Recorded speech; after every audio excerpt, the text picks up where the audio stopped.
देखिए last lecture में हम लोगों ने ग्रसनी के बारे में पढ़ा था। आज हम बात कर रहे हैं ग्रसिका की। ओइसोफेगस जो कि एक नलिका के समान संरचना होती है, तो ग्रसनी जो है वो आगे खुलती है ग्रसिका में। ग्रसिका या ओइसोफेगस।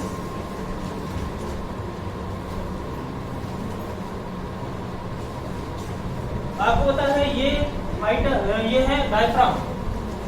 डायफ्राम क्या है? डायफ्राम एक ऐसी संरचना है गुंबद के समान संरचना। और गुंबद के समान संरचना क्या है? एक लाइन नहीं है ऐसी डायफ्राम, एक चौड़ी संरचना है ऐसी। ठीक है, जैसे मान लो बुक है आपकी या कोई भी एक प्लेट है, प्लेट को बीच में से ऊपर उठा दिया जाए। जैसे छाता देखा ना आपने, छाता इतना बड़ा है डायफ्राम, छाते के समान है, मतलब ऐसे एक सिंगल लाइन नहीं है, ये पूरा छाता है, तो पूरे को कवर करता है। ठीक है, छाते के समान संरचना है और इसमें एक छेद होता है डायफ्राम, और यहाँ से ऊपर की ग्रसिका बाहर निकलती है। डायफ्राम से ऊपर की ग्रसिका यहाँ आती है, तो इस छेद को यहाँ से ग्रसिका डायफ्राम को पार करती है, क्रॉस करती है, भेजती है, उसे बोला जाता है हाइटस। क्या बोला जाता है? हाइटस। तो ग्रसिका एक 25 सेंटीमीटर लंबी नली है, 25 सेंटीमीटर लंबी नलिका के समान संरचना है, या नलिका है ग्रसिका। डायफ्राम को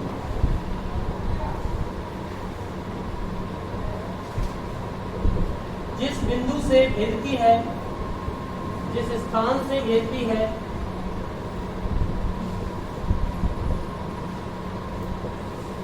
उसे हाइटस कहा जाता है।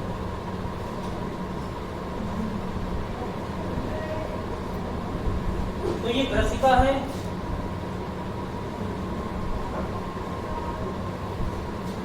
और ये हाइटस। ठीक है, अब देखिए आगे ये क्या है, किस में खुलेगा? आमाशय के अंदर खुलेगा। ग्रसिका किस में खुलेगी? आमाशय। तो ग्रसिका क्या है? ग्रसिका एक कॉमन, ऐसे एक केवल रास्ता है, भोजन को यहाँ से यहाँ तक या पानी को अंदर जाने का रास्ता है। ठीक है, और ऊपर क्या था? ग्रसनी, जो कि कॉमन चेंबर था। ग्रसनी तो क्या था? एक कॉमन चेंबर था, फूड एंड एयर का। लेकिन ग्रसिका क्या है? ग्रसिका से ऊपर केवल भोजन पानी जाएगा, वायु नहीं जाएगी। वायु जा सकती है अंदर ऐसे, लेकिन लंग्स में नहीं जाएगी। लंग्स का रास्ता नहीं। लंग्स का रास्ता कौन सा होगा? यहाँ पर ट्रैकिया या श्वास नली होगी इसके पैर में।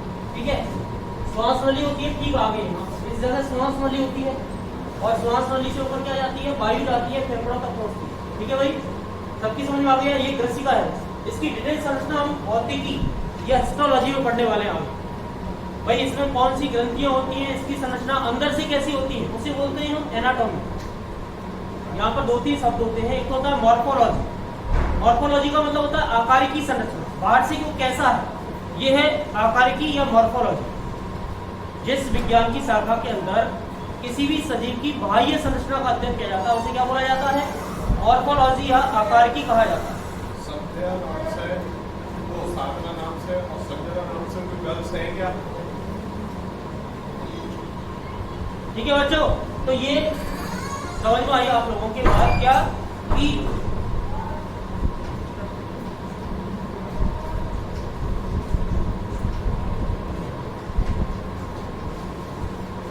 मॉर्फोलॉजी बता रहा था। मॉर्फोलॉजी क्या होता है कि जब भी कोई सजीव की बाह्य संरचना का अध्ययन किया जाता है, तो उसे क्या बोला जाता है? मॉर्फोलॉजी बोला जाता है या आकारिकी बोला जाता है। और जब आंतरिक संरचना का अध्ययन किया जाता है, तो उसे क्या बोला जाता है? एनाटॉमी या शारीरिकी कहा जाता है। आगे बात समझ में? तो आप जब एमबीबीएस करेंगे ना, तो वहां पर मॉर्फोलॉजी नहीं आएगी, वहां क्या आएगी? शारीरिकी आएगी, एनाटॉमी आएगी। पहले फर्स्ट ईयर में आप एमबीबीएस करेंगे तो वहां बुक आएगी एनाटॉमी। तो आप पढ़ेंगे एनाटॉमी क्या है? एनाटॉमी आंतरिक संरचना है। जैसे हम अभी संरचना पढ़ रहे हैं, तो ये किस में आएगी? एनाटॉमी में आएगी। अब यहाँ किस में पढ़ रहे हैं? हम फिजियोलॉजी में पढ़ रहे हैं, तो यहाँ तो फिजियोलॉजी और एनाटॉमी एक में मिक्स कर दिया है इस लेवल पर। और आगे बढ़ेंगे जब अलग अलग हो जाएंगी, किताबें अलग हो जाएंगी। तो एनाटॉमी क्या है? आंतरिक संरचना। और बाह्य संरचना क्या है? मॉर्फोलॉजी। आप बायोलॉजी के स्टूडेंट है, ये बातें आनी चाहिए आपको। और फिजियोलॉजी क्या है? जो शरीर के अंदर क्रियाएं हो रही हैं उन सबको जिस विज्ञान की शाखा के अंतर्गत अध्ययन किया जाता है उसे क्या बोला जाएगा, फिजियोलॉजी या कार्यकी। तो 3 ब्रांचेज होती है, एक होता है मॉर्फोलॉजी और दूसरा होता है एनाटॉमी और तीसरा होता है फिजियोलॉजी। ये तीनों ही बातें हम यहाँ बायोलॉजी में पढ़ने वाले हैं, ठीक है। फिजिक्स वाली भी इसमें नई वाली साफ है। मॉर्फोलॉजी, एनाटॉमी और फिजियोलॉजी। मॉर्फोलॉजी मतलब बाह्य संरचना, एनाटॉमी मतलब आंतरिक संरचना और फिजियोलॉजी मतलब कार्यकी के बारे में। आगे बात समझ में, तो बेसिक बातें हमको आनी चाहिए। अभी हम क्या पढ़ रहे हैं, फिजियोलॉजी नाम से पढ़ रहे हैं कि ह्यूमन फिजियोलॉजी। लेकिन फिजियोलॉजी में जो हम भाग लेते हैं उनकी संरचना भी पढ़ रहे हैं, मतलब हम उसके साथ में एनाटॉमी भी उसकी पढ़ रहे हैं। आगे बात समझ में, लेकिन यहाँ मॉर्फोलॉजी नहीं पढ़ रहे हैं। मॉर्फोलॉजी तो क्या है, बाह्य संरचना होगी। तो यहाँ पर हम पढ़ क्या रहे हैं, एनाटॉमी पढ़ रहे हैं और फिजियोलॉजी पढ़ रहे हैं। अब मैं कह रहा था आपसे ये ग्रसिका है और ग्रसिका की आंतरिक संरचना के बारे में अभी हम पढ़ेंगे, मतलब उसकी एनाटॉमी के बारे में आगे पढ़ने वाले हैं। पूरी एलिमेंट्री कैनाल, पूरी जो हमारी आहार नाल है उसकी एनाटॉमी के बारे में हम पढ़ने वाले हैं। अभी मैं बात कर रहा था केवल ग्रसिका, ठीक है भाई। अगला क्या होगा, आमाशय। ग्रसिका सबके समझ में आ गया। इसके बाद हम बात कर रहे हैं आमाशय। आमाशय क्या है, एक थैले के समान संरचना है। आमाशय एक थैले के समान संरचना है जो बाईं ओर उपस्थित होता है। और अभी हम आमाशय की बात करें।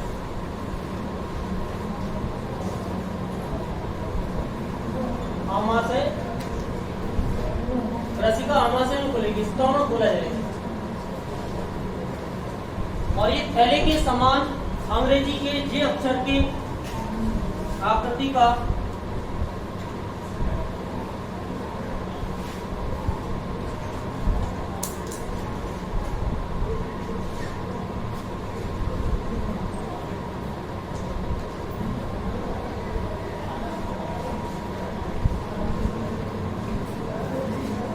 ये है क्या, आमाशय। अंग्रेजी के जे अक्षर के समान संरचना है आमाशय। ये क्या होता है, जे शेप्ड होता है। अंग्रेजी की जे आकृति का होता है। थैले के समान या बैग लाइक स्ट्रक्चर है, थैले के समान संरचना है।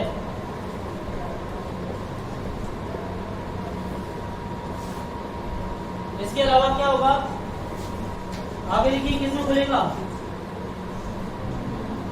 ग्रहणी में खुल जाएगा, डोडेनम में खुल जाएगा, ठीक है।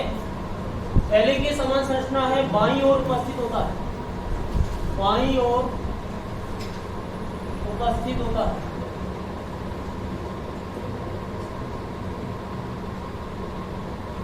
अब देखिए जो आमाशय है उसके ऊपर 2 वक्रताएं हैं, 2 कर्वेचर है।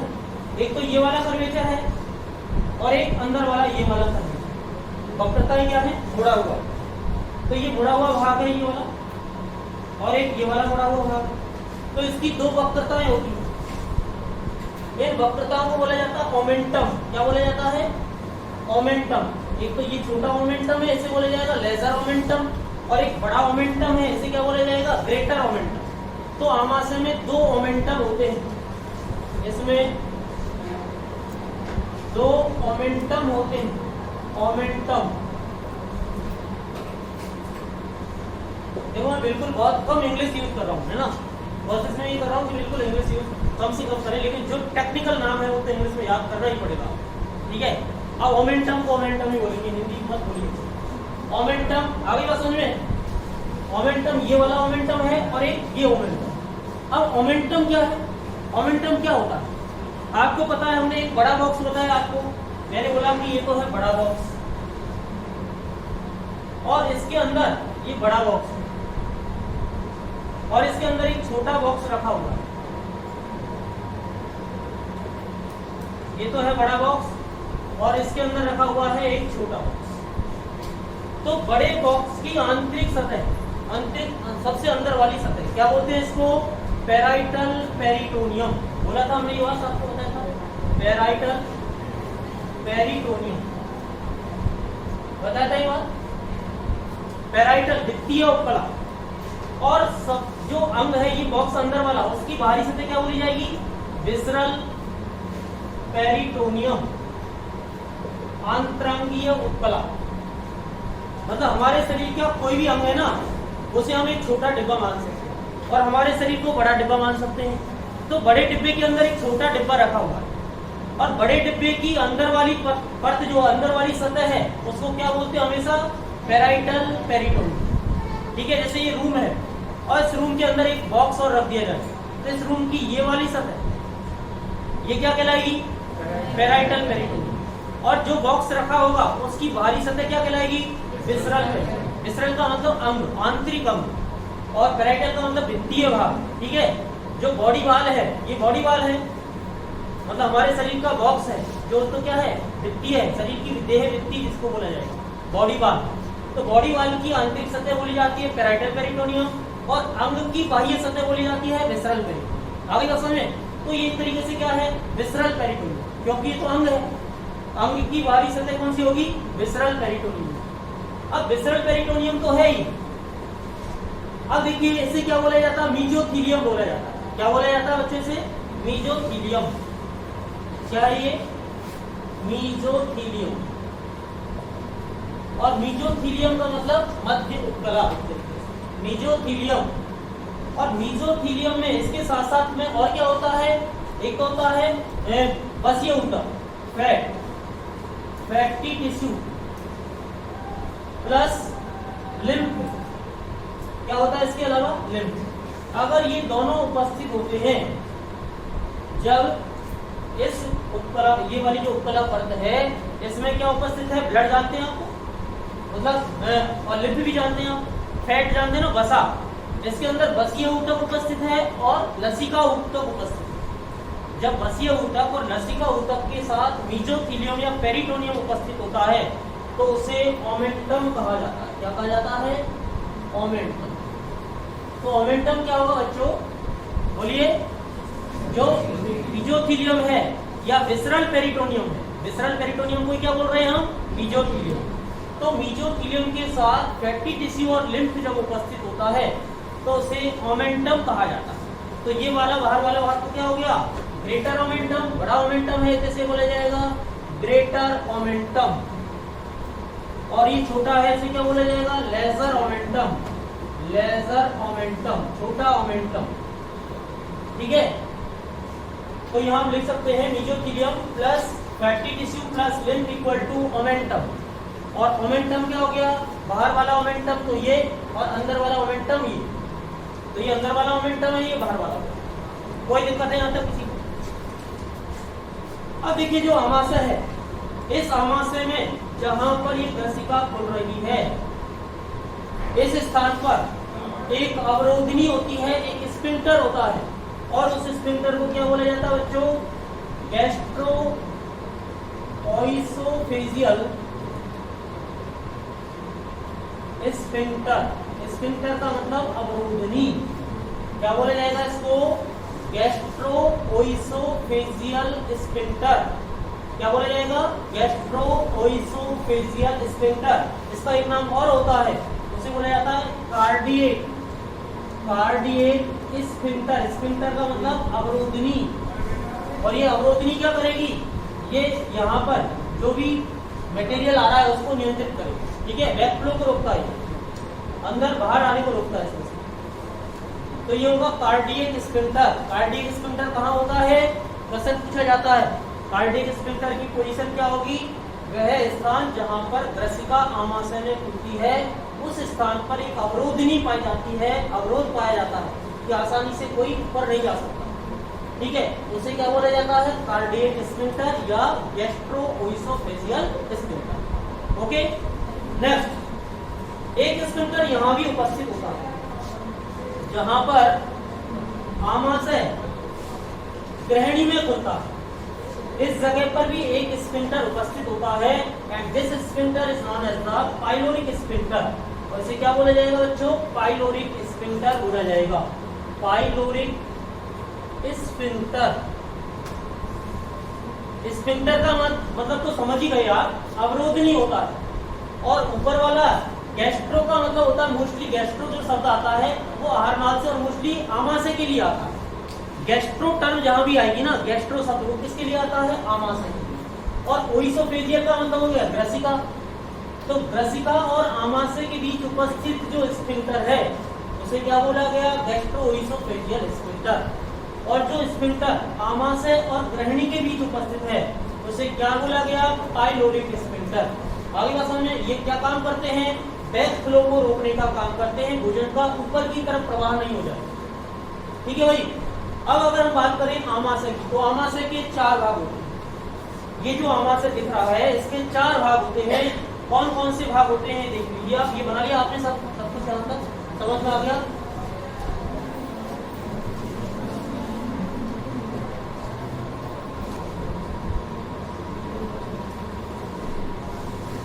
देखिए आमाशय के 4 भाग होते हैं। कौन कौन से भाग होते हैं? आमाशय के 4 भाग होते हैं। नंबर 1, पहला भाग होता है कार्डियक भाग, कार्डियक भाग। दूसरा होता है फंडिक भाग, फंडिक या फंडस भी बोलते हैं, फंडिक या फंडस। और तीसरा होता है बॉडी भाग, और चौथा होता है पाइलोरिक भाग। 4 भाग होते हैं। कौन कौन से होते हैं बच्चों? 4 भाग।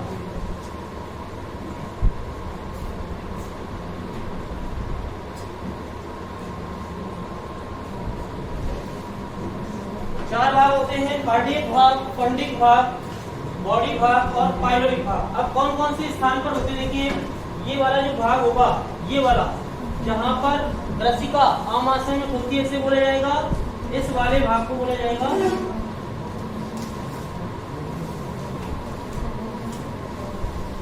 कार्डियक भाग।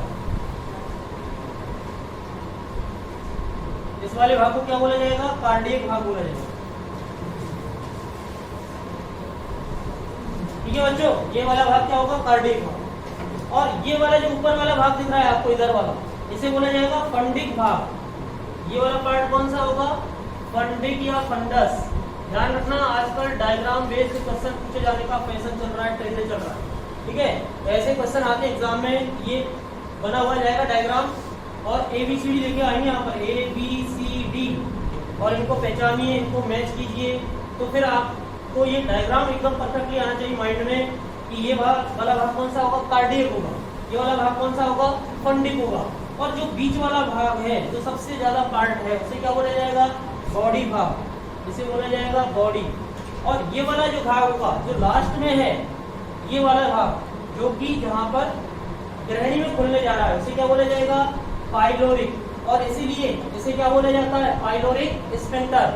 और इस वाले भाग को कार्डियक भाग है। और कार्डियक भाग में कौन बोल रहा है? ग्रसिका। और इसीलिए इसको क्या बोला जाता है? कार्डियक स्फिंक्टर बोला जाता है। ठीक है, तो इसे पाइलोरिक स्फिंक्टर क्यों बोला जाता है? क्योंकि इस भाग को पाइलोरिक भाग कहा जाता है और इस वाले भाग को कार्डियक भाग। और जो ऊपर की तरफ निकला हुआ भाग है, ये वाला, इसे बोला जाता है फंडिक भाग। और यहाँ जो बीच वाला भाग है, इसे क्या बोला जाएगा? बॉडी। आगे बात समझ में? तो ये 4 पार्ट होते हैं आमाशय के, और चारों पार्ट का नोमेनक्लेचर आपसे आना चाहिए अच्छे से कि कौन सा पार्ट कहाँ पर होता है। बोला, सबकी समझ में आ गया? नोट कर लिया आप लोगों ने?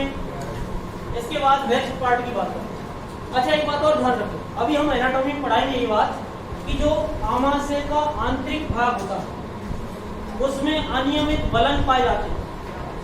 और अनियमित बलन क्या बनाते हैं? यहाँ पर ग्लैंड्स बनाते हैं या फिर ग्रंथियां बनाते हैं, जिन्हें क्या बोला जाता है? Gastric glands.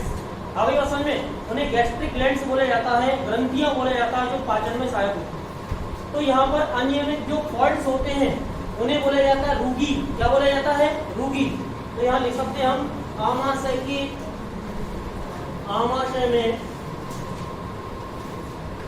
उपस्थित अनियमित बलनों को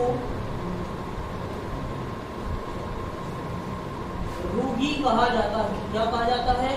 रूगी कहा जाता है। आमाशय में उपस्थित अनियमित बलनों को रूगी कहा जाता है। ये हो गए हैं रूगी, इसके अंदर रूगी उपस्थित है, ऐसे अनियमित बलन उपस्थित, तो उसे क्या बोला जाएगा? रूगी बोला जाएगा। एक रूगी आपने पहले पढ़ा था, पैलेटाइन रूगी। वो कहाँ होते हैं? हार्ड पैलेट में, कठोर तालू में होते हैं और वो क्या करते हैं, भोजन को बाहर निकलने से रोकते हैं, लेकिन मांसाहारी प्राणियों में ज्यादा विकसित होते हैं। आगे बात समझ में।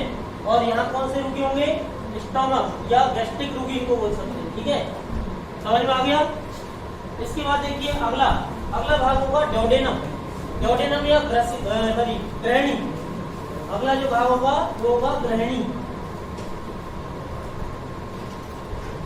आमाशय में देखिए भोजन जो होता है वो अस्थायी रूप से संग्रहित होता है। टेम्परेरीली फूड को स्टोरेज कहाँ होता है, भोजन किए जा रहे हैं हम, तो स्टोरेज कहाँ होता जा रहा है, आमाशय में। और आमाशय में भोजन का पाचन अच्छी तरीके से हो, इसके लिए क्या होना चाहिए, आमाशय आधे से कुछ अधिक भरा होना चाहिए।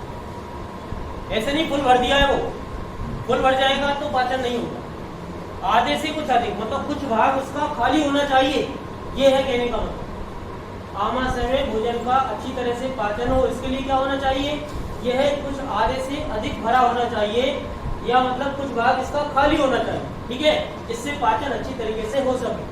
तो ये बात भी आप नोट कर सकते हैं। आमाशय में भोजन के अच्छी तरह से पाचन के लिए, भोजन के अच्छी तरह पाचन के लिए यह आधे से कुछ अधिक भरा होना चाहिए, अर्थात इसका कुछ भाग खाली होना चाहिए।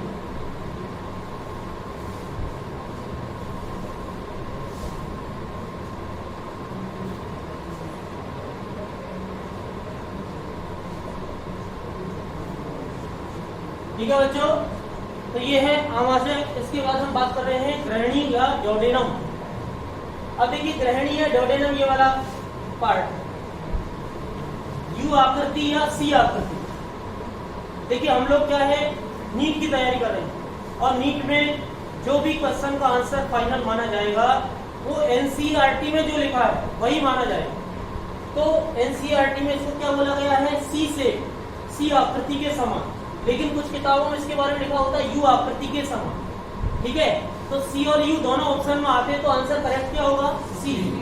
ठीक है, बाकी दोनों ही सही है। यू भी होता, इसको यू भी बोल सकते हैं, और सी, यू ऐसा नहीं होता, यू ऐसा होगा वैसे। ठीक है, लेकिन हम इसको यू बोलने, हम बोलचाल की भाषा में यू बोल सकते हैं इसको। तो अब हम बात कर रहे हैं डोडेनम।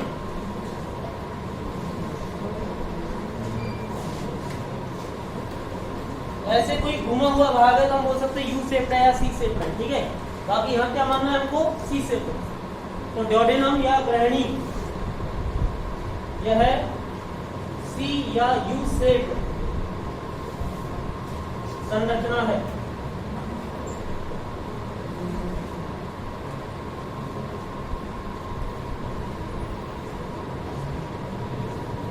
यहाँ पर ये बात लिख दी आपने, ग्रहणी और आमाशय के बीच में पाइलोरिक अवरोधनी होती है। लिख लिया था कि ये बात नहीं लिखा था, ग्रहणी तथा आमाशय के बीच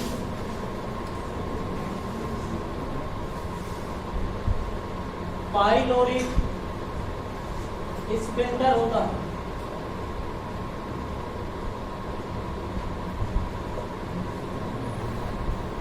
ग्रहणी और आमाशय के बीच पाइलोरिक स्फिंक्टर होता है। स्फिंक्टर क्या काम करते हैं, बैक फ्लो को रोकते हैं, उल्टे प्रवाह को रोकते हैं। स्फिंक्टर उल्टे प्रवाह को रोकते हैं।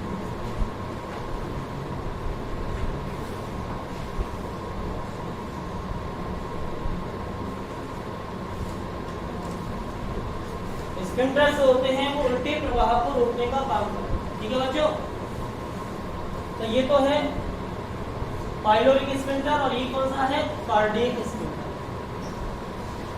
अगला देखिए, हम बात कर रहे थे यू शेप या सी शेप संरचना ग्रहणी। ग्रहणी की दो भुजाएं हैं और इन दोनों भुजाओं के बीच में आपको पता है क्या उपस्थित होता है, अग्न्याशय उपस्थित होता है। इन ग्रहणी की दोनों भुजाओं के बीच में क्या होता है, अग्न्याशय उपस्थित होता है। ग्रहणी की दोनों भुजाओं के बीच में अग्न्याशय उपस्थित होता है। ग्रहणी की दोनों भुजाओं के बीच में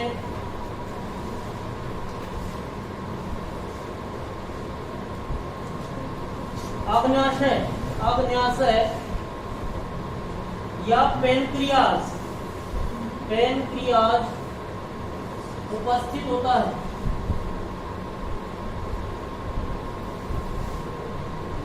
अग्न्याशय इसे मीठी रोटी भी कहा जाता है, स्वीट ब्रेड। अग्न्याशय का दूसरा नाम होता है स्वीट ब्रेड, ठीक है।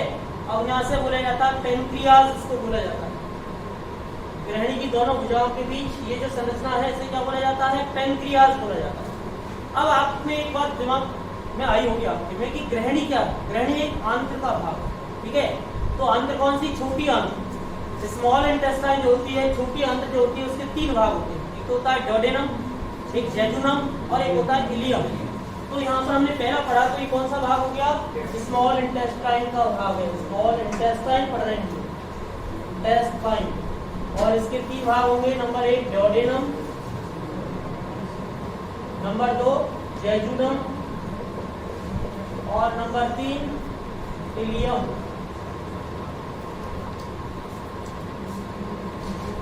ग्रहणी छोटी आंत्र का भाग है। छोटी आंत्र के तीन भाग होते हैं, डोडेनम, जेजुनम और इलियम। ये बात नोट करते जाइए आप। ग्रहणी छोटी आंत्र का भाग है। छोटी आंत्र के तीन भाग होते हैं, डोडेनम, जेजुनम और इलियम। डोडेनम की लंबाई लगभग 25 सेंटीमीटर होती है। ग्रहणी की लंबाई लगभग 25 सेंटीमीटर होती है। ग्रहणी की लंबाई लगभग 25 सेंटीमीटर होती है।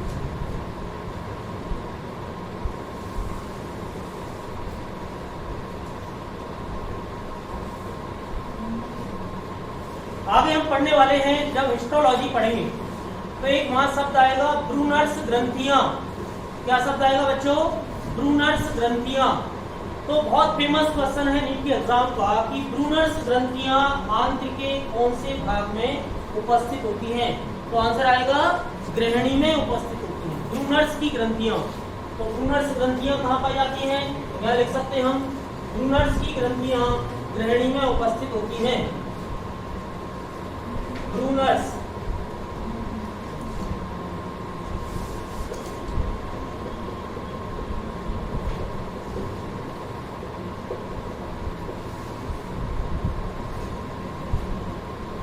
ब्रूनर्स ग्लैंड्स ग्रहणी में उपस्थित होती है।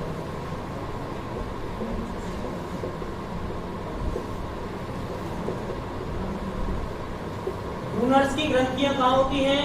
ग्रहणी में उपस्थित होती हैं। और ये बहुकोशिकीय होती है। आगे पढ़ाने वाला हूं मैं इनको।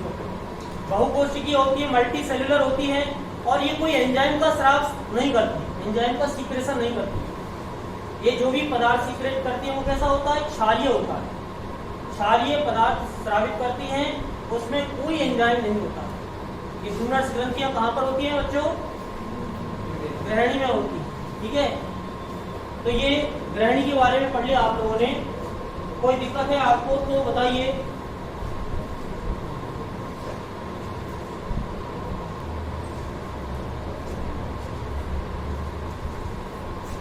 ये स्मॉल इंटेस्टाइन का भाग है, छोटी आंत्र का। छोटी आंत्र का दूसरे भाग की बात कर रहे हैं हम, जेजुनम। और जेजुनम जो होता है ये लगभग 1 मीटर लंबा होता है। 1 मीटर लंबा भाग होता है ये जेजुनम। और ये थोड़ा कम गलित होता है, लेस कॉइल्ड होता है, कम कुंडलित भाग होता है जेजुनम, ठीक है भाई। अगला भाग होगा इलियम। इलियम क्या होगा? ये छोटी आंत्र का सर्वाधिक कुंडलित भाग होता है, सर्वाधिक कुंडलित भाग।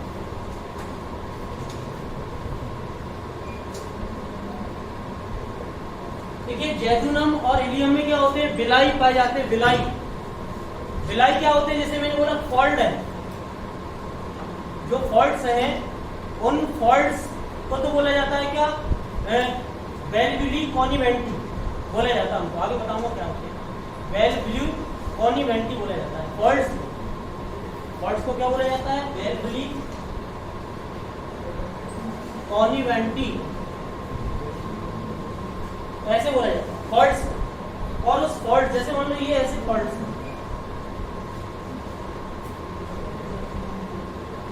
ठीक है बच्चों, ये फॉल्ट्स, और इन फॉल्ट्स के ऊपर भी फलन है। तो ये पहले तो बड़ा फॉल्ट था ऐसे, उसके ऊपर कोई ये पूरा का पूरा एक फॉल्ट है, और इस फॉल्ट में भी क्या है फिर फलन है। ये तो पूरा ये फॉल्ट है, यहां से एक फॉल्ट है ये ऐसा। तो ये क्या है? वेलब्ल्यू कॉनिवेंटी। और इस फॉल्ट्स में भी अनेक फॉल्ट्स हैं, ये फॉल्ट्स हैं, इन्हें क्या बोला जाएगा? बिलाई। और बिलाई के ऊपर भी क्या होंगे? छोटे छोटे फिंगर लाइक स्ट्रक्चर्स होंगे, इन्हें बोला जाएगा माइक्रो बिलाई। क्या बोला जाएगा इनको? माइक्रो। तो बिलाई और माइक्रो बिलाई, इससे क्या होगा? सतही क्षेत्रफल कई गुना बढ़ जाता है। अवशोषण के लिए सतही क्षेत्रफल कई गुना बढ़ जाता है आंत में। उसका रीजन क्या होगा? कि आंत में फॉल्ट्स होते हैं, उन्हें क्या बोला जाता है? वेलब्ल्यू कॉनिवेंटी बोला जाता है। और उसमें भी फॉल्ट्स होते हैं, उन्हें क्या बोला जाता है? बिलाई बोला जाता है, रसांकुर बोला जाता है। और छोटे छोटे होते हैं, उन्हें माइक्रो बिलाई बोला जाता है, सूक्ष्मांकुर बोला जाता है। तो सूक्ष्मांकुर, रसांकुर और वेलब्ल्यू कॉनिवेंटी जो होते हैं, ये क्या करते हैं? अवशोषण के सतही क्षेत्रफल को कई गुना बढ़ा देते हैं। तो आंत में सर्वाधिक मात्रा में पचित भोजन का अवशोषण होता है, क्योंकि यहाँ का सतही क्षेत्रफल सबसे ज्यादा होता है। ठीक है भाई, तो हम यहाँ पर बात करें, ये नोट देख सकते हैं यहाँ पर, जैजुनम तथा इलियम में फॉल्ट्स उपस्थित होते हैं।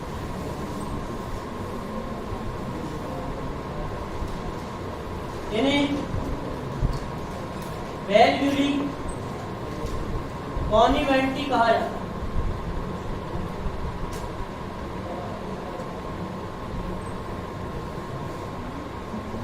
इन फॉल्ट्स के ऊपर भी फॉल्ट्स होते हैं, इन फॉल्ट्स के ऊपर भी फॉल्ट्स होते हैं।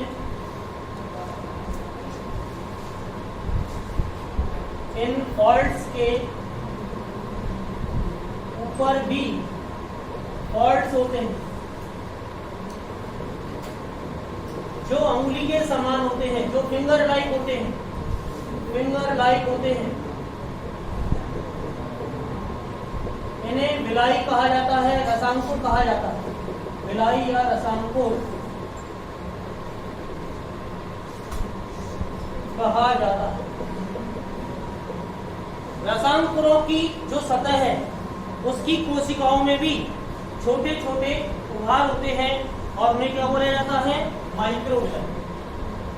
रसांकुरों की पर की सेल्स में भी छोटे छोटे उभार होते हैं,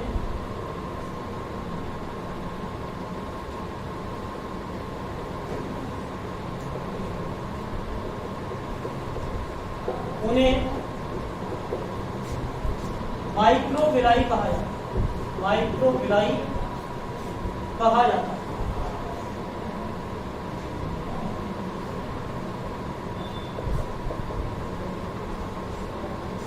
ये सभी छोटी आंत्र में पचित भोजन के अवशोषण के लिए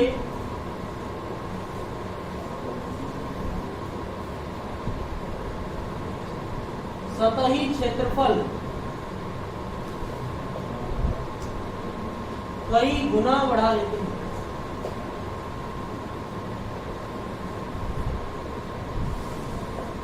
ये तो हो गया वेलब्ल्यू कॉनिवेंटी, ये हो गया बिलाई, और ये क्या हो गए? माइक्रो। तो ये वेलब्ल्यू कॉनिवेंटी, बिलाई और माइक्रो बिलाई, ये अवशोषण की सतही क्षेत्रफल को कई गुना बढ़ा देते हैं। और उससे भोजन का पचित भोजन जो होता है उसका सबसे ज्यादा अवशोषण कहाँ पर होता है? छोटी आंत्र में होता है। इलियम की अगर लंबाई की बात करें तो इलियम लगभग 1.25 मीटर लंबी होती है। इलियम की लंबाई 1.75 मीटर,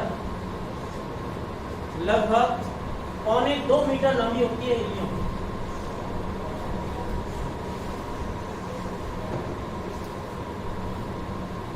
अब यहां पर एक बात और देखिए, इलियम की स्पेलिंग देखिए आप क्या है? ILEUM। इस इलियम का मतलब होता है छोटी आंत्र का भाग। लेकिन एक इलियम और होता है, उस इलियम की स्पेलिंग अलग होती है, ILIUM। इलियम, ये इलियम अलग होती है। ये क्या होती है? श्रोणी मेखला। नाम सुना आपने? श्रोणी मेखला अस्थि जो होती है वो 3 छोटी अस्थियों से मिलकर बनी होती है। उन्हें बोला जाता है इलियम, इस्चियम और प्यूबिस। श्रोणी मेखला जो पेल्विक गर्डल होती है वो क्या? वो 3 अस्थियों से मिलकर बनी होती है, 3 हड्डियों से मिलकर बनी होती है। और उन 3 हड्डियों में से एक हड्डी का नाम क्या होता है? इलियम।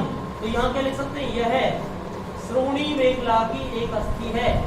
श्रोणी मेखला या पेल्विक गर्डल, पेल्विक गर्डल की एक बोन है, एक बोन या अस्थि है। तो ध्यान रखना, दोनों ऑप्शन मिलेंगे आपको पेपर में। पचित भोजन का सर्वाधिक अवशोषण कहाँ होता है? पहला ऑप्शन मिलेगा इलियम, और दूसरा मिलेगा, दूसरा भी लास्ट वाला मिलेगा इलियम आपको। ये वाला इलियम तो लास्ट में लिखा मिलेगा कहीं, ये वाला इलियम। और आपको पहले मिल जाएंगे -5 गिफ्ट में, ठीक है? तो नेगेटिव मत करना। जो क्वेश्चन आपने गलत किया है उसका 1 नंबर कट जाता है। OMR जब फिल करते हैं तो एक क्वेश्चन अगर गलत किया है उसका 1 नंबर कट जाएगा। तो अगर I और E का अंतर कर दिया आपने तो वहीं पर 1 नंबर कट जाएगा आपका। बेटा कोई ऐसा विद्यार्थी तो नहीं बैठा है? ठीक है बच्चों, तो ये हो गया इलियम और इलियम, दोनों में अंतर आपको समझ में आना चाहिए। Ileum is a part of small intestine and ilium is a bone of pelvic girdle. आ गई बात समझ में? दोनों में अंतर समझ में आ गया? ध्यान रखें, ऐसी कई जगह होगा। ऐसे हुआ रेनिन और रेनिन। रेनिन एक हार्मोन है और रेनिन एक एंजाइम है, वहां भी थोड़ा सा अंतर होता है। जैसे रेनिन RENIN, रेनिन तो होता है हार्मोन, और RENNIN, रेनिन होता है एंजाइम। ये भी अंतर है दोनों में। ये अभी आमाशय का एंजाइम है रेनिन, और ये किडनी से स्रावित होने वाला हार्मोन है रेनिन। ये किडनी से स्रावित होने वाला हार्मोन है और ये आमाशय से स्रावित होने वाला एंजाइम है। दोनों अलग अलग होते हैं। नाम में देखो केवल एन का अंतर है, लेकिन बिल्कुल डिफरेंस हो गया, डिफरेंट हो गया। दोनों नाम बोलने में एक जैसा लग रहा है, रेनिन और रेनिन। तो यहाँ दोनों बातों का ध्यान रखना। इलियम और इलियम मतलब अंतर अलग अलग होते हैं। तो ये हो गया छोटी आंत, स्मॉल इंटेस्टाइन। इसके बाद हम बात करते हैं बड़ी आंत। यहाँ तक नोट कर लिया सबने? सबने नोट कर लिया कि यहाँ तक?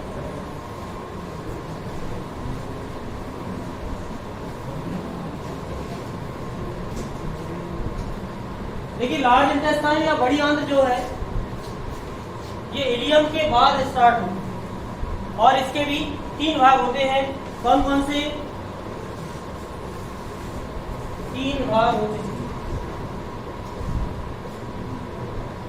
नंबर 1 सीकम, नंबर 2 कॉलन, और नंबर 3 रेक्टम। सीकम, कॉलन और रेक्टम। रेक्टम को बोलते हैं मलाशय, कॉलन बृहदांत, और सीकम को बोला जाता है क्या बोला? अंगनाल बोला जाता है। सीकम याद रखना, ठीक है? सीकम, कॉलन और रेक्टम। तो ये 3 भाग होते हैं किसके? बड़ी आंत के। अब यहाँ पर अगर इसकी संरचना देखें तो आपको पता है कि यहाँ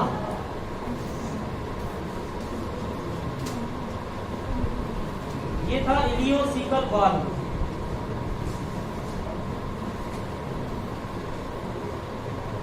और यहाँ पर ये यहाँ इलियम भी आता, और फिर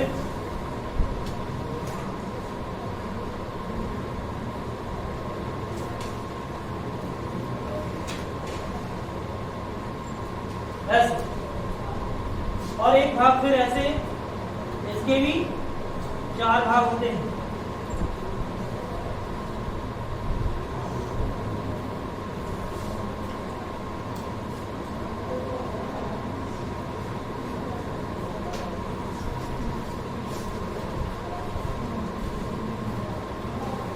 ठीक है, ऐसे होता है ये। तो ये इसके 4 भाग है। सीकम वाला भाग कौन सा है? ये यहाँ आगे से ये छोटी अंत का क्या है? इलियम वाला भाग। तो ये सीकम है। ये वाला भाग क्या है? सीकम।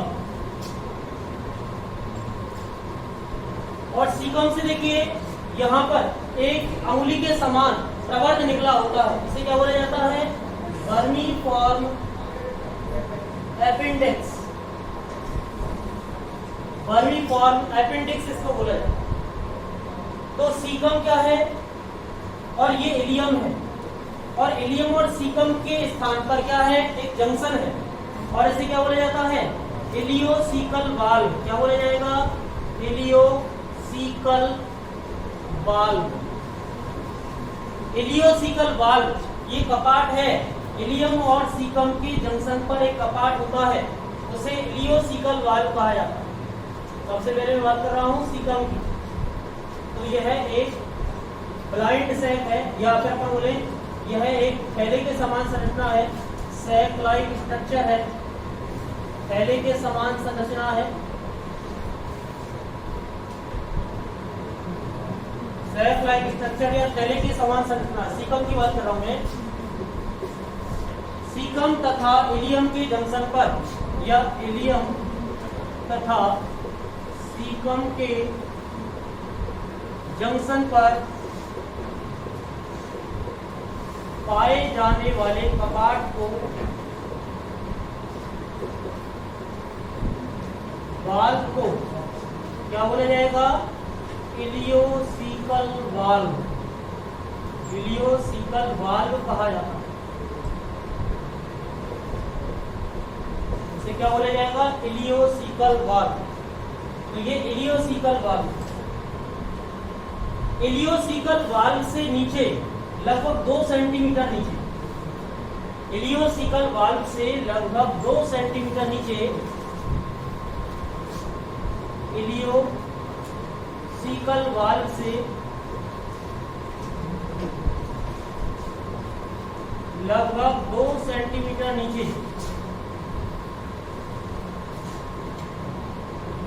एक अंगुली के समान एक फिंगर लाइक प्रोजेक्शन या प्रवर्ध उपस्थित होता है। इसे वर्मीफॉर्म एपेंडिक्स कहा जाता है।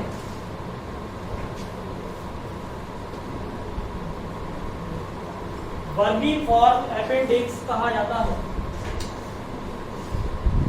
वर्मीफॉर्म एपेंडिक्स, वर्मीफॉर्म एपेंडिक्स एक अवशेषी संरचना है, एक अवशेषी या वेस्टिजियल संरचना है। क्या है बच्चों? ये vermiform appendix is a vestigial और अवशेषी संरचना है। ये वेस्टिजियल संरचना है या अवशेषी संरचना।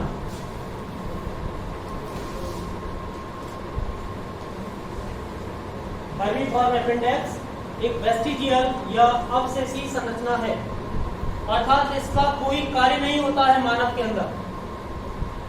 कभी कभार क्या होता है, इसमें भोजन चला जाता है और भोजन सड़ जाता है इसके और संक्रमण हो जाता है और पेन होता है। फिर जैसे बोला जाता है एपेंडिसाइटिस, और फिर इसमें क्या होगा? सर्जरी करके इसको काट के अलग कर दिया जाता है। तो यदि इसमें संक्रमण हो जाता है, वर्मीफॉर्म एपेंडिक्स में संक्रमण को वर्मीफॉर्म एपेंडिक्स में संक्रमण को एपेंडिसाइटिस कहा जाता है, एपेंडिसाइटिस कहा जाता है।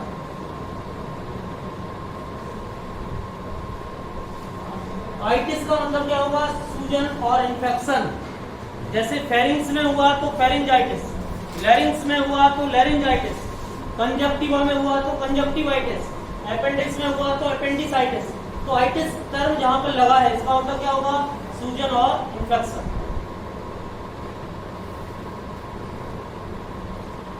जैसे टॉन्सिल में हो जाता, कई बार टॉन्सिल में सूजन आ जाती है तो बोलते हैं टॉन्सिल हो गए। टॉन्सिल तो पहले से है, टॉन्सिल थोड़ी हुए। टॉन्सिल में सूजन और इन्फेक्शन हो गया तो क्या बोला? टॉन्सिलाइटिस। ठीक है भाई, समझ में आ गया यहाँ तक? इधर वाला नोट कर लिया क्या आपने? ये वाला तो नोट करो पहले इसको।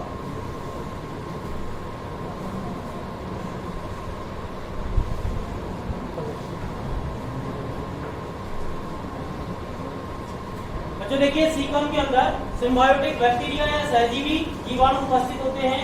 या सहजीवी का मतलब होगा दोनों को फायदा करने वाले, मीन्स जिसके अंदर रहते हैं वहां उसको भी फायदा हो और खुद को भी फायदा हो, वहां सहजीवी होता है। तो ये सहजीवन का उदाहरण माना जाता है। ये सीकम हुई है। और सीकम के बाद अगली जो संरचना है वो है कॉलन। देखिए ये कॉलन है और कॉलन के 4 भाग होते हैं। ये नोट कर लिया इधर वाला आपने? इधर वाला नोट कर लिया ना सबने? कॉलन के 4 भाग होते हैं।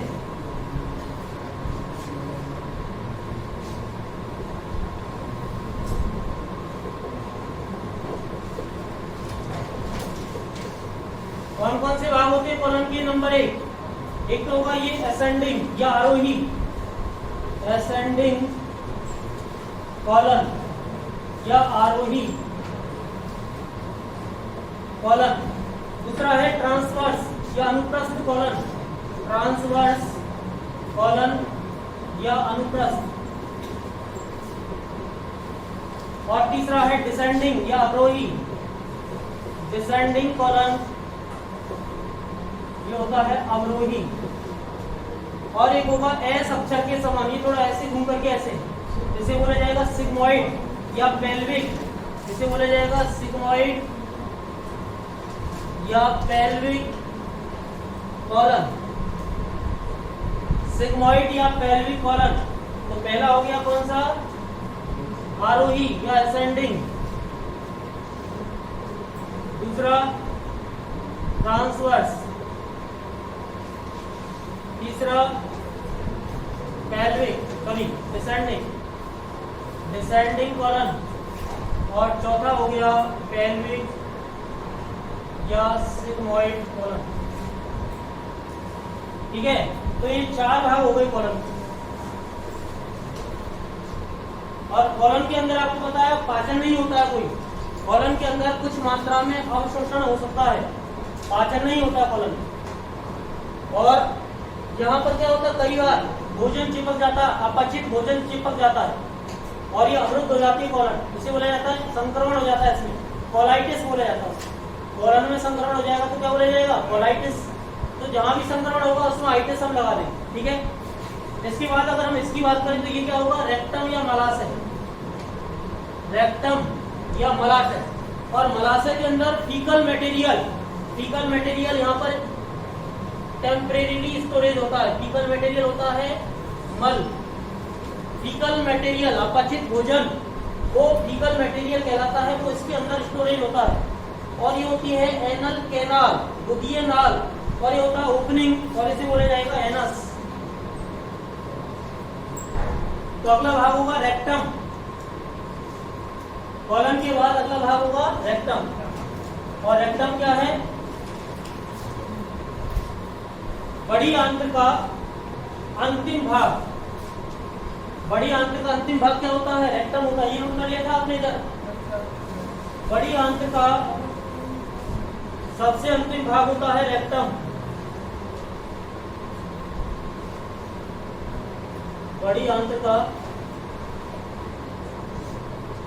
अंतिम भाग मतलब हम ये कह सकते हैं नॉर्मली एलिमेंट्री कैनाल तो हम कहां से मानते हैं?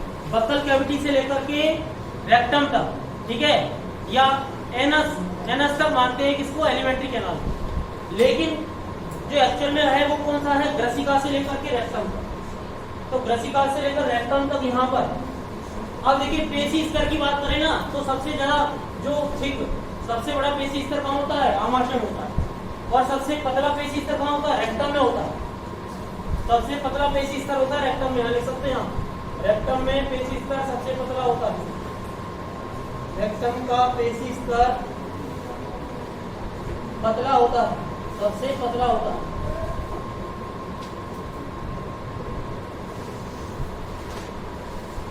और ये होगा एनस, ठीक है। तो यहाँ पर दो प्रकार की पेशियां होती हैं। एक पेशियां यहाँ अंदर की तरफ होती हैं, इन्हें बोला जाता है इंटरनल मसल्स, आंतरिक पेशियां। और यहाँ होती है बाहर, इन्हें बोला जाता है एक्सटर्नल मसल्स। तो इंटरनल मसल्स जो होती है, आंतरिक पेशियां जो होती है वो अनैच्छिक होती है, अनैच्छिक। और भारी पेशियां जो होती है वो ऐच्छिक होती है, ठीक है। जो एनस है, एनस ओपनिंग, एनल ओपनिंग है, वहां पर दो पेशियां होती हैं, आंतरिक पेशियां जो अनैच्छिक होती हैं, बाहरी पेशियां जो ऐच्छिक होती हैं, ठीक है। तो ये आंत के बारे में, आहार नाल के बारे में आपने सिंपल स्ट्रक्चर देखी है।